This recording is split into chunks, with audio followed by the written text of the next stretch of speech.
is not just for Kartavya Path, it's for deployment from the Siachen Glacier to eastern Ladakh to the Indian Ocean region and of course the skies above. So from the groundbreaking air-droppable containers to the powerful Rampage supersonic missile, the Atmanirbhar Bharat initiative is strengthening the nation's maritime defense. Before I get you more on what's at Kartavya Path, take a look at some of these major force multipliers. It is the big Atmanirbhar Bharat push to help Indian Navy stretch its sea legs. The Indian Navy has just carried out a successful test of deployment of its air-droppable container ADC-150 from on board a P-8I long-range maritime reconnaissance aircraft. The indigenously manufactured air-droppable container is being seen as a game-changer to enable longer deployment of ships at sea. The ADC has been jointly designed and manufactured by the three labs of the Defence Research and Development Organization or DRDO, including the Naval Science and Technology Visakhapatnam, Aerial Delivery Research and Development Establishment Agra, and Aeronautical Development Establishment Bengaluru. The ADC-150 is an air-droppable container to be dropped from P-8I aircraft. It can carry a store of 150 kgs if we want to transport any spare parts, medicines, and so on and so forth. So we are able to support our ships at a very, very far distance, and that gives us the capability for a mission deployed Indian Navy. In case ships deployed at sea run short of resources or require urgent spares, equipment and material, they do not need to leave their mission incomplete and rush to the shore. The P-8I long-range aircraft can airdrop the required equipment near the ship out at sea. इसका in-flight trial हमने 22 जनवरी को किया और P-8I जहाज से हमने इसको गिराया गोवा में और ये सक्सेसफुल रहा. With Indian Navy's ever-increasing area of responsibility and operations from North Arabian Sea to South China Sea, the air-droppable container is a major force multiplier for the Navy. Indian Navy conducted a successful test trial of ADC-150 from the P-8I aircraft at Goa coast on 22nd Jan. The ADC-150 is an indigenous designed and developed air-droppable container with 150 kilogram payload capacity. The trial was conducted to enhance naval operational logistic capability to meet a requirement of the engineering store and other requirements. The Indian Navy is also adding teeth to its firepower with the MiG-29K fighter jets now being armed with the Rampage long-range supersonic air-to-ground missiles. Integration of Rampage on MiG-29K. We have made a aggregator unit which uses advanced technologies to expedite this data link. So once the aircraft picks up the targets, the EO picture, it is readily available at MOC and available for the tactical commander to take necessary action against that. The Rampage missiles are fitted on MiG-29K naval fighter jets on board INS Vikrant. The Rampage missile is a supersonic missile and it has got a very, very long range. It's fired against land attack. It's a land attack weapon and it is fired against land targets. So the anti-missile defenses also are beaten by this missile. So these are some things that make this weapon a world-class weapon. And now that it has been integrated onto the MiG-29s of the Indian Navy, we have a strike power which was not there with us before. The Rampage air-to-ground supersonic missiles have a range of over 250 kilometers. They are already deployed in the IAF fighter jets, including the Su-30 MKI, MiG-29 air dominance fighters, and the Jaguar deep penetration strike aircraft. The Rampage have a longer range than the Spice 2000 missiles that were used by the Indian Air Force in the Balakot air strikes. With Manjeet Singh Negi in Goa, Bureau Report, India Today. The Russia-Ukraine war and the conflict in West Asia, they've underscored the importance of self-reliance in defense manufacturing. Given our hostile neighborhood, clearly India knows the game and India knows how important it is to be self-reliant. Now, some of the finest military minds join me on this India Today special broadcast. Privileged to be joined by Lieutenant General K.J.S. Dhillon, former Director General of the Defence Intelligence Agency. Vice Admiral Sheikh Harsina is former Flag Officer Commanding-in-Chief of the Western Naval Command. He's a naval aviator. And Air Marshal Sanjeev Kapoor is former Director General Inspection and Flight Safety of the Indian Air Force. Gentlemen, privileged to have you all on the broadcast. General Dhillon, if I could begin by asking you, sir, now on Kartavya Path, when we see the made in India defense equipment, given India's hostile neighborhood, how confident are you of made in India weapons protecting our borders? Where do we stand today and where do we need to go, sir? Thank you, Gaurav, and good evening to all your viewers and my co-panelists, and also wishing Happy Republic Day in advance to all your viewers. The aspect of Make in India and being self-reliant is very important for the whole of nation, but specifically for the defense forces. If you recollect, you have covered the Kargil war very extensively.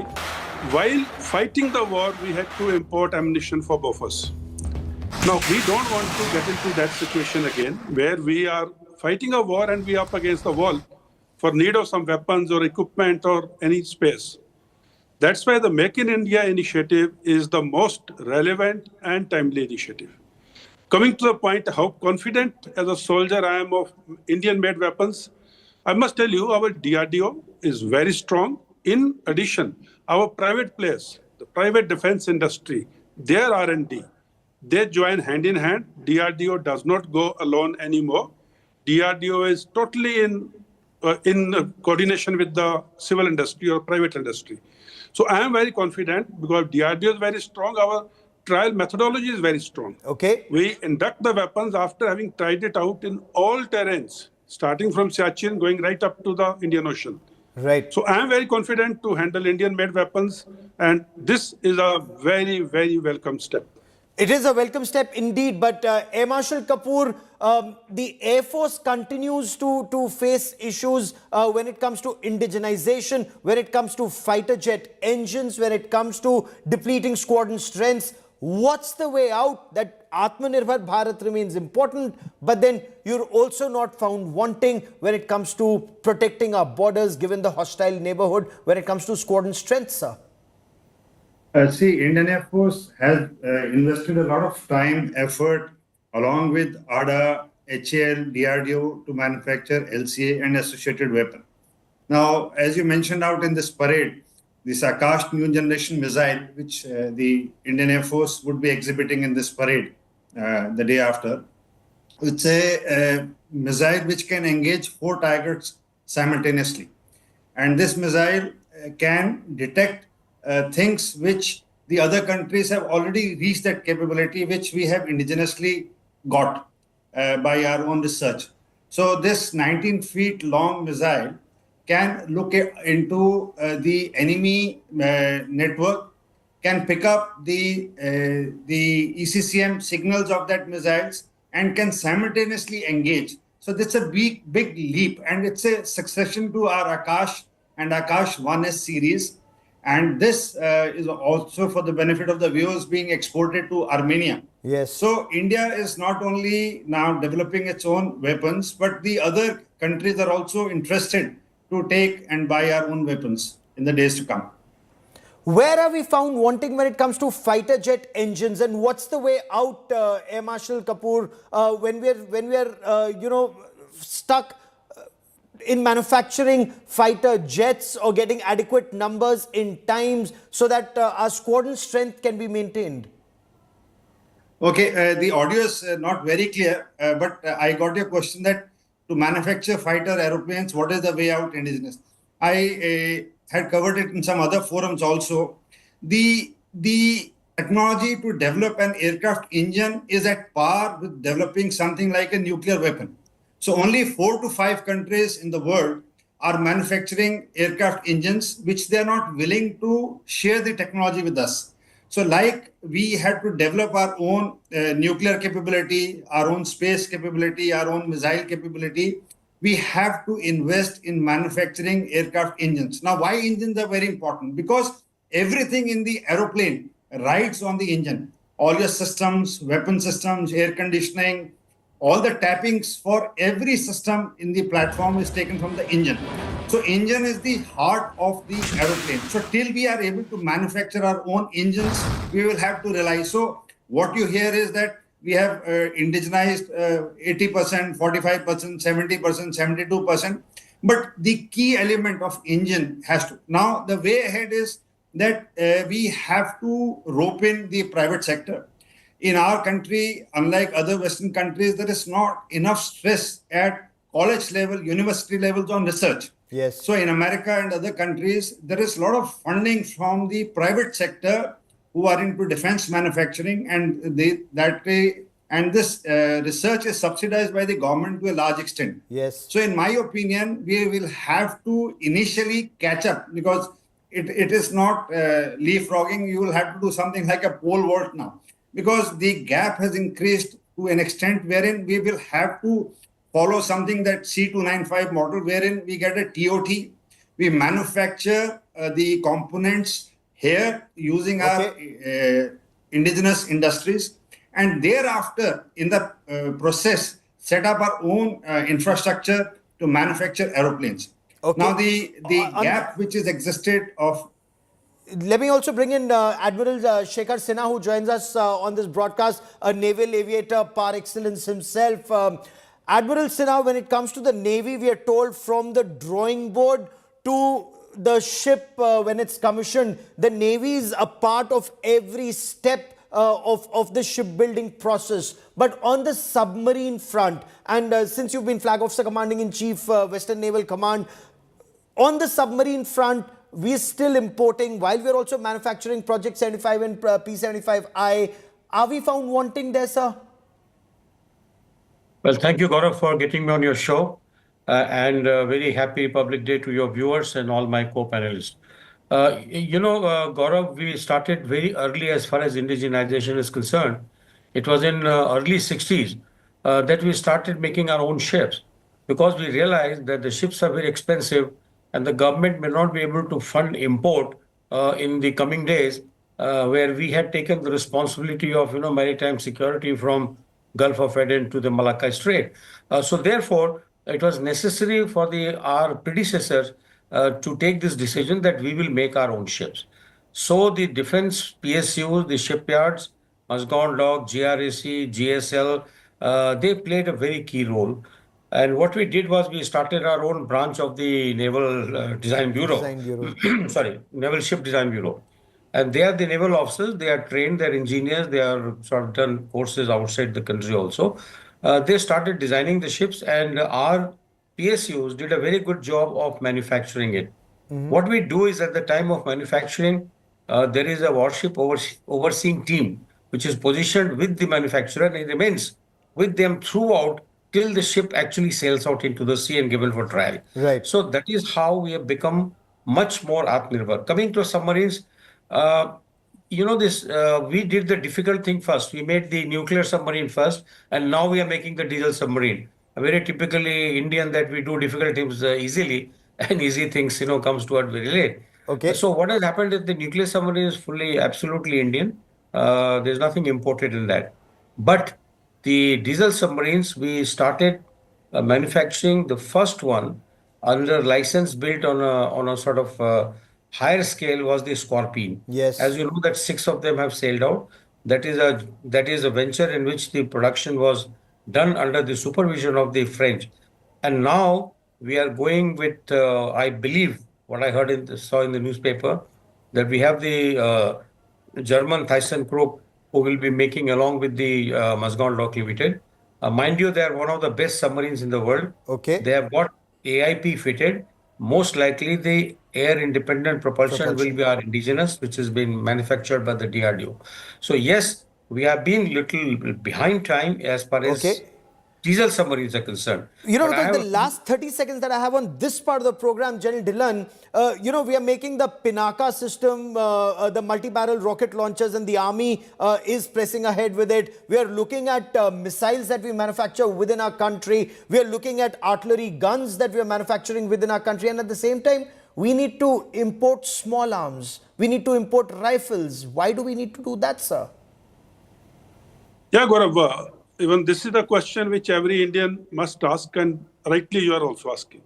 If we are capable, if our R&D industry, maybe private or government-owned, is capable of making, like we just heard about aircraft engines, the submarines, you talked about guns and Pinakas, and we are enhancing their capabilities, may it be anti-tank gun missiles, may it be the Pinaka MBRLs. Yes, I think we can manufacture the small arms within the country. It is just that the requirement is becoming as if we wanted by yesterday. Yes. I think there the perspective planning comes into play. We can buy the immediate requirement off the shelf, but in the long run, we must have our own industry which can produce small arms for not only for the army, for the Navy, for the Air Force, for the CAPFs, and then make it self-sustaining and export. And export. That's yes, when we know that we are the best, when the world comes and buys from us like they already are in some instances. Gentlemen, I need to, it's great talking to you on this, and we'll have longer conversations, but I want our viewers to see a glimpse of what they will on the Republic Day parade. We are not just showcasing India's military might and our rich cultural heritage, but India's self-reliance in defense will also be on display. Take a look at India's Atmanirbhar Flex, this Republic Day parade.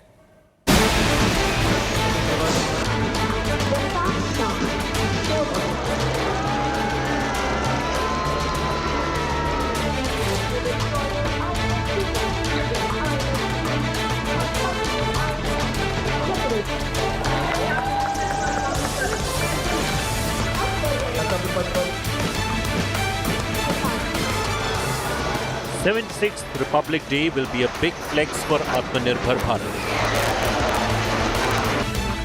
The Nag missile system will be one of the big showcase. It has the capability to destroy tanks and armored vehicles. Just a few days ago, Nag was tested in Pokhran field range. Nag Mk2 is a third-generation anti-tank missile. It works on fire and forget technology. This means that once the target is hit, the missile destroys it on its own. In the test, the missile hit the target accurately at both short and long distances.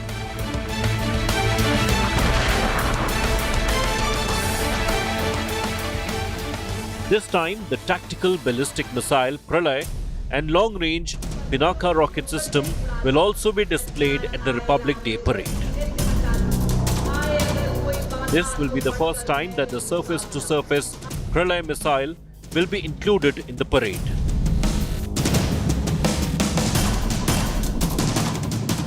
The Pralay missile, with a range of 500 kilometers, is for conventional attack on enemy targets. This missile has been deployed on the border with China. Apart from this, the Pinaka multi-barrel rocket launcher is a story of indigenous success. The Pinaka multi-barrel rocket was first used by the Indian Army during the Kargil War. It is also completely indigenous.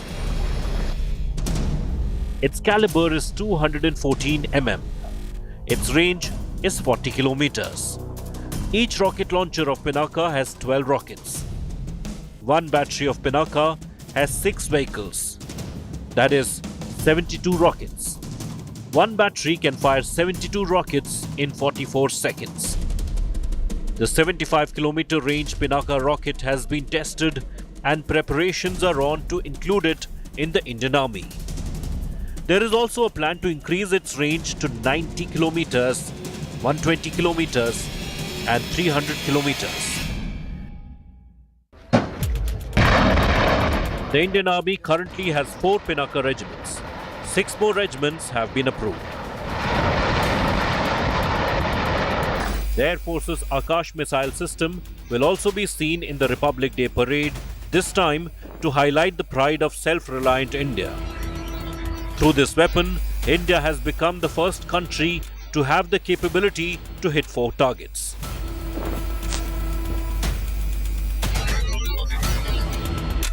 The range of the ground-to-air Akash NG missile is 40 to 80 kilometers. It can be launched from a mobile platform. This 19 feet long missile can carry weapons weighing 60 kilos with it.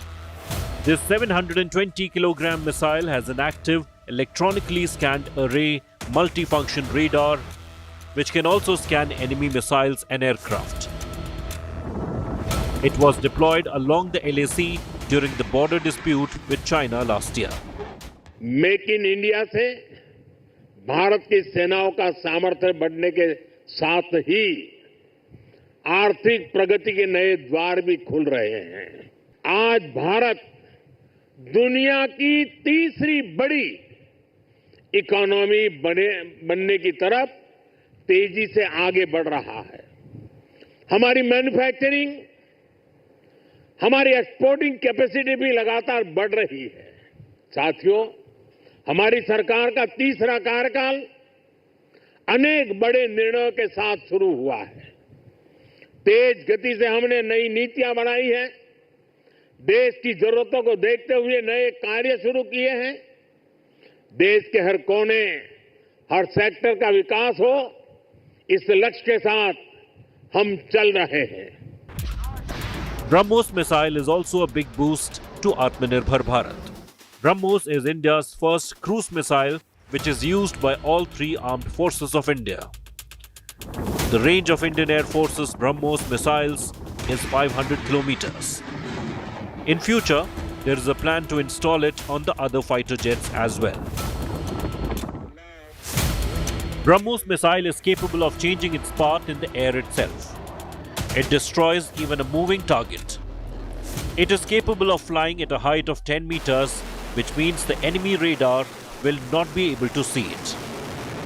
It can deceive any other missile detection system. It is almost impossible to shoot it down. This is the reason why Indonesia has shown interest in the air-launched BrahMos missile. Indonesian President will be the chief guest this Republic Day, and sources reveal that Indonesia's Defense Ministry is negotiating a $450 million deal to give its military BrahMos muscle. This potential deal marks a continuation of India's push to establish itself as a major player in the global defense export market. Bureau Report, India Today. To be a real superpower, we have not just to manufacture weapons, but they have to be world-class weapons, good not just for our armed forces, but even for export. And we'll be tracking the story very closely. That is all I have for you on this India Today special broadcast. Many thanks for watching and wish you and your loved ones a very happy Republic Day.